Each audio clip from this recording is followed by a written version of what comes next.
really get a chance to ask. And I think it would be good for the audience to hear an answer to, because I've personally enjoyed your what you've had to say on the origin of blood types. And we know that critics, I've seen it personally, they often point to all the different blood types as a way to counter the young earth creation position. And I think more specifically, they're trying to refute a scientific Adam and Eve. Can you briefly touch on that topic maybe and how to best refute it? Okay, I mean, the main blood groups are the A, B, and O. Those are the ones that people know. The next best known are the rhesus ones. But over 20 years ago, I wrote an article about blood types and their origin, and I more recently followed up with talking about Adam and Eve's blood type in particular. Now, I think what God did was create A and B. These are special things on your blood. They are actually they're antigens. So you got some ability to respond to certain things. And the O blood group seems to be a mutation of the A blood group, has lost a certain antigen. So it means universal donor blood is O blood, you see, it's O negative. So it means it can be donated to anyone without actually causing a reaction. There's nothing to cause an antigenic reaction. Like you can't give A blood to a B type person. That would actually cause a fatal reaction. Now, if you're lucky enough to be A/B, any type of blood can be given to you. So I think Adam and Eve were probably created as A/B, and somewhere before the flood, A was mutated and formed O.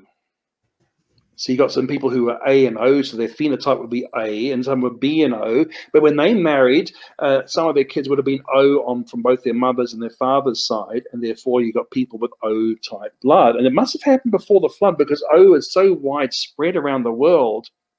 It must have been a mutation that happened really early on.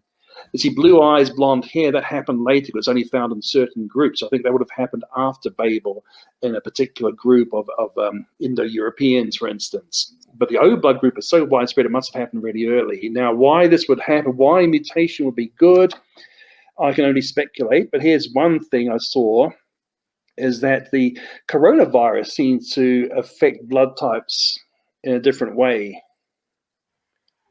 Okay, I don't think it's been published yet, but they talked about how the O blood might be less susceptible to certain attacks. In fact, we know, for instance, that some immunity to HIV is because of a mutation that removes a receptor from the cell that the virus usually latches onto. But if you've got the mutation removed, maybe the virus can't attack you. Maybe something that happened in the very early human populations of some sort of disease that affected the O type less than the A type, and that's how the O type became so prevalent as it is now. It's a speculation, but I'm not speculating. O is definitely a mutation of A. That's pretty much accepted. It's a downhill mutation, but doesn't seem to do us any harm. Right. My blood type is O, okay, just so you know. For what's worth. My wife is O. So it doesn't really have any negative correlations, even though it's a mutation. And well, the thing is, you don't choose your life partner based on blood types. Well, she's got such a beautiful blood type. Right. Yeah. Reading the 23andMe to make sure she's a good genetic match. Yeah. That'd be a fun one.